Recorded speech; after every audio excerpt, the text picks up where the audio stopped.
열등감을 극복하려고 노력할수록 열등감에 얽매이게 될 수도 있습니다. 너의 심리학. 잘 오셨습니다. 환영합니다.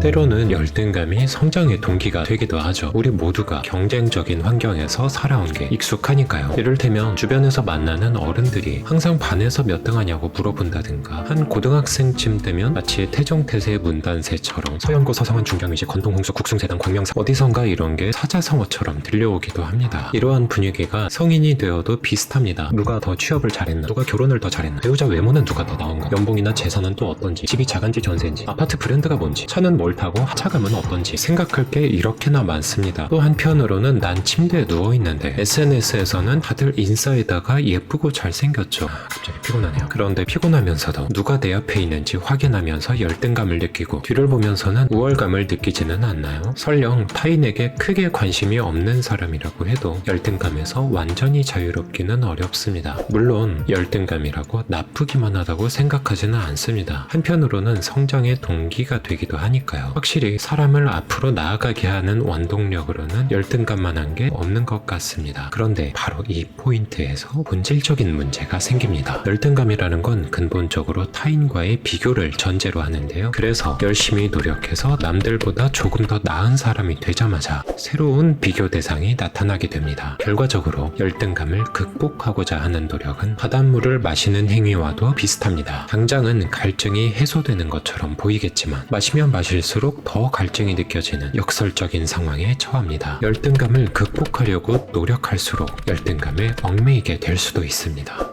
언제쯤 만족할 수 있게 될까요? 평생 뒤처질 걱정만 하는 건 아닐까 싶기도 합니다. 이러한 점에서 본다면 열등감과 우월감은 한 세트입니다. 누군가보다 못났다는 열등감이 내면에 존재한다면 반대로 누군가보다 우월하다는 생각도 함께 잠재되어 있습니다. 우월감은 달콤하고 열등감은 괴롭지만 이 달콤함과 괴로움은 깻잎 한 장 차이라고 할 수 있습니다. 나만 빼고 다 재밌게 사네. 내가 얘보다는 낫지 않나? 난 왜 이렇게 살고 있지? 이 중에서는 그래도 내가 좀 낫지 않나? 이렇게 열등감과 우월감을 번갈아 느끼면서 행복 배틀과 불행 배틀을 반복하는 게 우리의 인생이라고 한다면 세상에 이만큼이나 공허한 일이 또 없습니다. 방금 우리는 열등감을 소위 극복하려고만 할 때 생기는 결과를 살펴봤습니다. 가만 보니 열등감은 무조건 극복해내야 되는 대상은 아닌 것 같습니다. 그보다는 우리가 우월과 열등이라는 틀로 세상을 인식하고 있다는 게, 그리고 그 안에서 자신의 위치를 평가하려는 습관이 과도하다는 게 이 악순환의 본질인 것 같습니다. 우월이라는 거창한 용어를 굳이 사용하진 않더라도 남들에게 뒤처지지 않기 위해서 얼마나 많은 노력들을 하고 있나요? 그렇다면 열등감에서 벗어나기 위해 할 수 있는 일도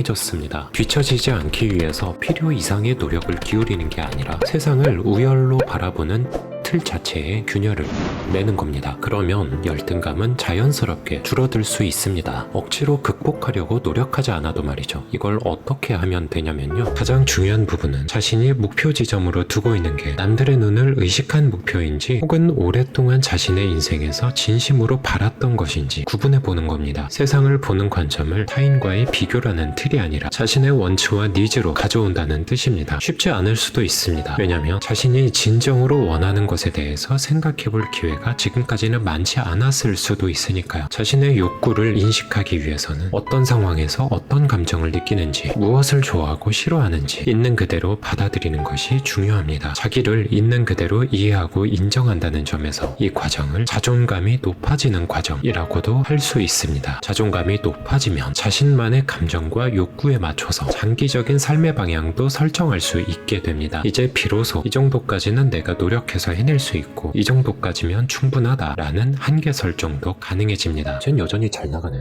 부럽긴 하다. 그래도 뭐 어때? 나도 열심히 하고 있는데 당장 부족할 건 없으니까 나도 할 만큼만 하자. 뭐 괜찮아. 나도 이 정도면 만족해. 남들이 나보다 더 괜찮아 보이는 위치에 있다는 게 기분이 좋을 일은 아니지만 자존감이 높은 상태에서는 그래도 큰 심리적인 어려움 없이 받아들일 수 있게 됩니다. 이건 시험 문제를 푸는 것과는 다른 차원의 문제입니다. 그래서 인내심이 필요한, 시간이 걸리는 작업이 될 수도 있습니다. 그런데 그런데 이 세상에는 우리의 인내심과 자존감을 깎아내리고 열등감을 부추기는 사람들과 가치관들도 존재하기 때문에 항상 주의하는 게 좋습니다. 예를 들어서 이런 말들을 한 번쯤은 들어보셨을 텐데요. 스스로의 한계를 뛰어넘어야 한다. 나보다 못한 사람이 아니라 항상 더 높은 곳을 바라보고 발전해야만 한다. 이러한 생각들은 소위 우월한 사람들과 자기를 비교하는 습관을 더 강화합니다. 더 높은 곳이라는 실질적으로는 실체가 없는 곳을 자꾸 바라보게 되어서 불행해집니다. 그런데도 어떤 분들은 자신에게 만족하는 순간 성장은 멈출 거라고 생각하면서 스스로 다그치고 채찍질하기도 합니다. 이런 식으로 발전해 간다는 게 우리 삶에 어떤 의미가 있나요? 흔히 간과하기 쉽지만 자존감의 핵심 중 하나는 자신의 한계점을 인식한다는 건데요. 그래서 감당할 수 있는 수준을 넘어선 과도한 목표 설정을 하지 않습니다. 있는 그대로의 자신을 인정한다고 해서 아무것도 하지 않아도 된다는 뜻이 아닙니다. 딱 할 수 있는 한계치 안에서만 최대의 노력을 해보는 겁니다. 그러면 그 이상의 것을 성취하지 못하더라도 후회가 남지는 않습니다. 뭔가 더 큰 걸 성취한 사람이 부러울 수는 있습니다. 그런데 열등감으로 괴롭지는 않습니다. 왜냐면 이미 할 만큼은 해봤으니까요. 적당한 선에서 만족하는 방법을 알게 됩니다. 만족할 줄 아는 사람은 감사할 줄도 알게 됩니다. 마음이 편해지니까 자연스럽게 대인관계도 좋아집니다. 대인관계가 좋은 사람에게는 무언가 더 큰 기회도 찾아오기 마련입니다.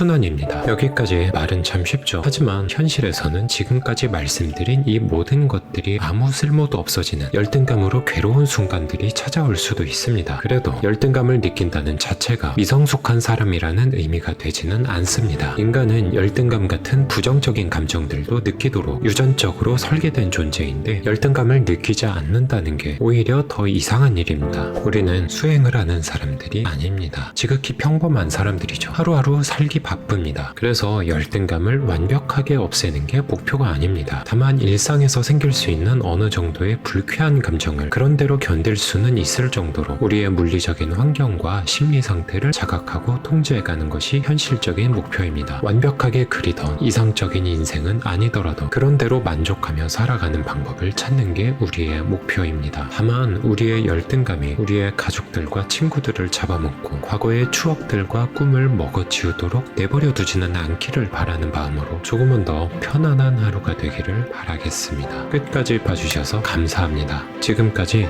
너의 심리학이었습니다. 다음 시간에 또 뵙겠습니다.